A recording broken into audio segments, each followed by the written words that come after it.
Hi, welcome to this episode of Faith and Logic. In this episode of Faith and Logic, we are going to discuss about one of the important questions that people always ask, that will we have free will in heaven?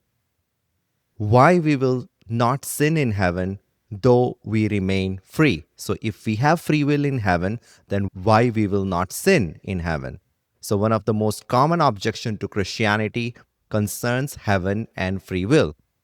People often ask, if heaven is perfect and no one sin there, do we still have free will?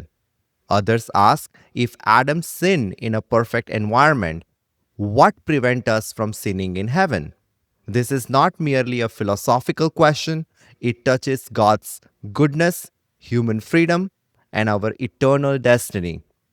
Today, we will examine this question from the scripture using Thomistic metaphysics. So, let's just begin this video by asking this question: if heaven is perfect and we have free will, why won't we sin in heaven?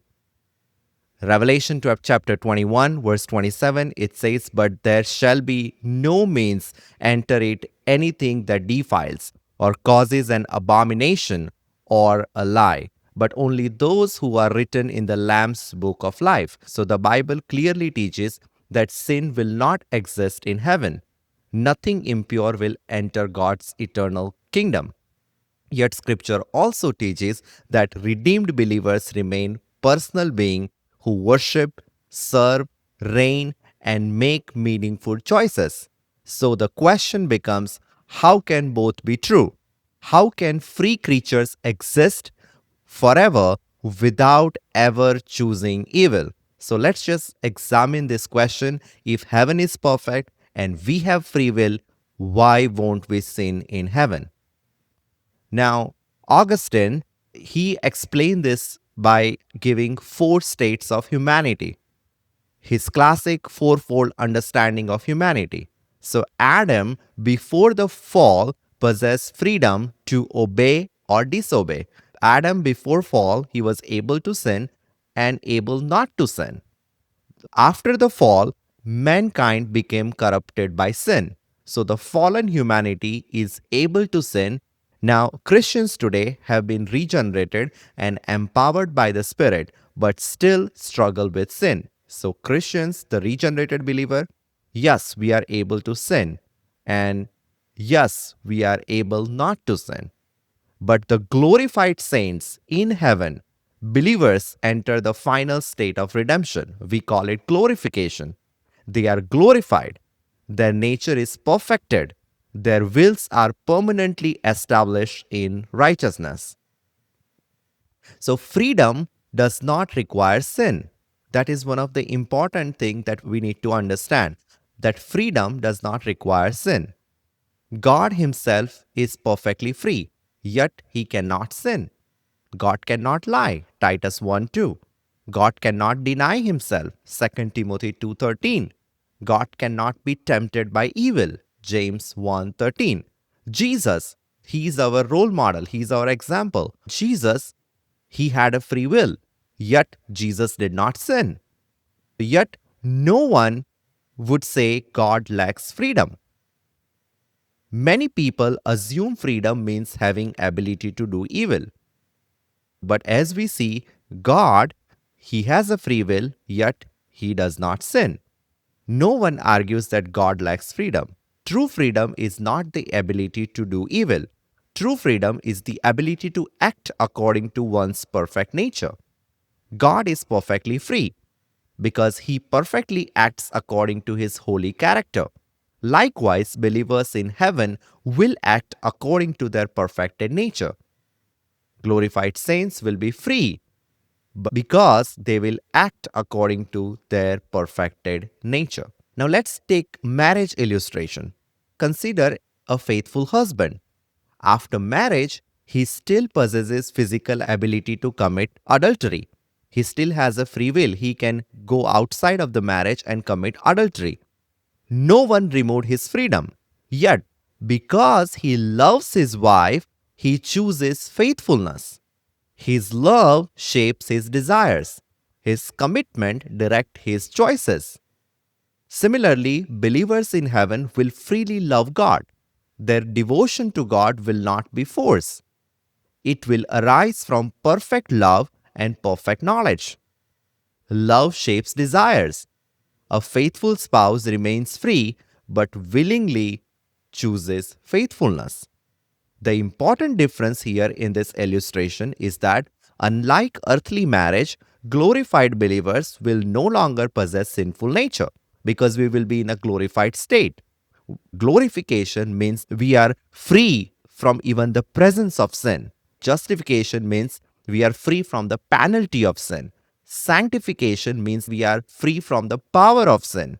But glorification means we are free from the very presence of sin. So, in the glorified state, believers will no longer possess a sinful nature that tempts them towards rebellion. From the marriage illustration, we can understand that we can still have free will in heaven, but yet we will not sin because we will be in a glorified state. We will be satisfied by the presence of God. Now we shall be like Christ. Scripture says in 1 John chapter 3 verse 2, this is a foundational verse. It says, "Beloved, now we are children of God, and it has not yet been revealed that what we shall be. But we know that when he is revealed, we shall be like him, for we shall see him as he is."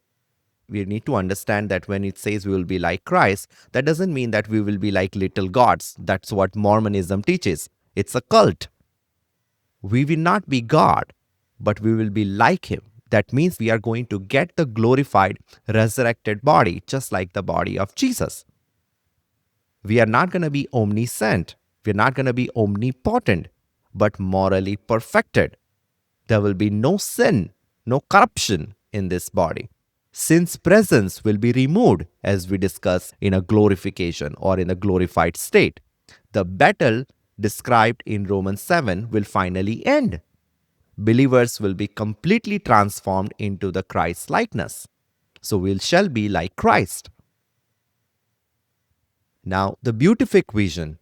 Thomas Aquinas says, perfect happiness is found in the vision of God. That means when we see God in a glorified state of who he is, the redeemed will see God in a direct and immediate way. When the intellect sees the infinite good clearly, the will is irresistibly drawn to him. This is not coercion. It is similar to how a sane person freely chooses happiness over misery when both are fully understood. In heaven, God will be seen as he truly is, the supreme object of love and satisfaction. Therefore, the will never desire evil. So our intellect will be satisfied by the presence of God. That is called the beatific vision, when we see God in heaven, in glorified state. Theologians call the beatific vision. This means believers will behold God directly. God himself becomes the soul's ultimate fulfillment. When the intellect sees the infinite goodness clearly, the will is irresistibly attracted to him, not by force, not by coercion, but because he is infinitely beautiful, true, and good. There is a strong biblical support in the scripture. Like, for example, as we read 1 John 3:2, we shall be like Christ. Revelation 21:27, that we saw previously, nothing unclean enters the New Jerusalem. Revelation 22:3, no more curse. Hebrews 12:23, the spirits of just man made perfect. Ephesians 5:27, the church presented holy and without blemish. Jude 23:24, God is able to keep believers from stumbling and present them faultless. So the question often asked is that if people cannot sin in heaven, are they really free?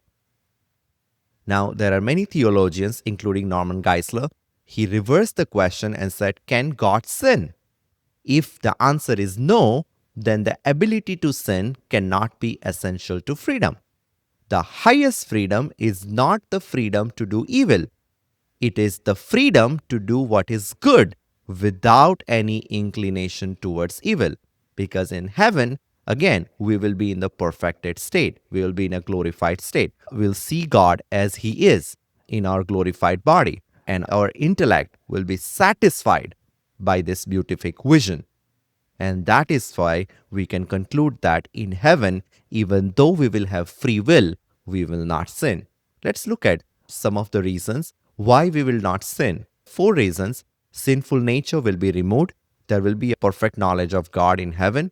We will have complete fellowship with Christ. And number 4, confirmed righteousness forever. We see in Hebrews 12:23, to the general assembly and church of the firstborn who are registered in heaven, to the spirits of just men made perfect. So we'll be made perfect. We'll have perfect knowledge of God. We'll have the righteousness of God, perfect righteousness. We'll be made perfect.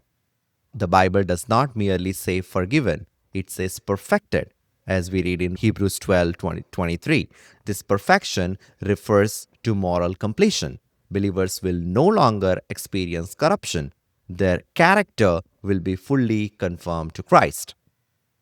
We can see the difference between Adam and redeemed saints. People often say that if Adam sinned in paradise, why won't we? The glorified believers possess something Adam never had. Adam was innocent. Believers are redeemed. Adam was not tested. Redeemed saints are victorious. They have been tested. Adam had never experienced grace. Believers know both sin's horror and God's mercy. The redeemed will stand stronger than Adam because they have been perfected through God's redemptive work. So we know God's grace fully. Adam, he never experienced God's grace. So that answers the question, if Adam sinned in paradise, why won't we? We will not sin. Now, let's understand the word freedom. The highest freedom is not the freedom to do evil, as we have seen previously, but the freedom to do good. Many people misunderstand the word freedom. People often define freedom as unlimited choice. That means we can do whatever we want. The Bible defines freedom differently. Jesus said, "If the Son makes you free, you shall be free indeed." True freedom is liberation from sin. The greatest freedom imaginable is a will that loves righteousness completely. So the highest freedom is not the freedom to do evil, but the freedom to do good. Now God will present us faultless, as we read in Jude 24. Now to him who is able to keep you from stumbling and to present you faultless before the presence of his glory with exceeding joy. This verse points beyond salvation. God not only saves believers, he preserves believers. Related to the believer's eternal security, he will present them faultless before his presence. This is the final stage of redemption. We call it glorification. The believer's eternal security reaches its ultimate fulfillment in glorification. Now the new creation, Revelation 22:3, it says, "There shall be no more curse." The curse that entered creation through Adam will be removed forever. There will be no death, no suffering, no temptation, no rebellion, no possibility of corruption. The universe itself will be renewed. Everything will reflect God's holiness and glory in the new creation, in the new heaven. So we have understood that heaven is the perfection of free will, not its removal. Some of the fundamental key terms that we need to understand is that we will have free will in heaven, we will make real choices in heaven, we will worship freely, we will serve freely, we will love freely, but we will never sin because us will be perfectly aligned with God's will. As Ephesians 5:27 says, that he might present her, that means the church, to himself, a glorious church, not having spot or wrinkle or any such things, but that she should be holy and without any blemish. And in heaven, we will be without any blemish. There will be no sin in us. There will be no sinful nature in us. We will be free from the very presence of sin. And heaven is not the loss of free will. It is the perfection of the free will, as we have understood from the video. The redeemed will finally be free from the penalty of sin, the power of sin, and even the presence of sin forever. So that answers the question, if we have free will in heaven, why we will not sin in heaven? I hope this video was helpful to you, answering the question that we will have free will in heaven, we will make real choices, but yet we will never sin in heaven because our wills will be perfectly aligned with God's will. Thank you and God bless.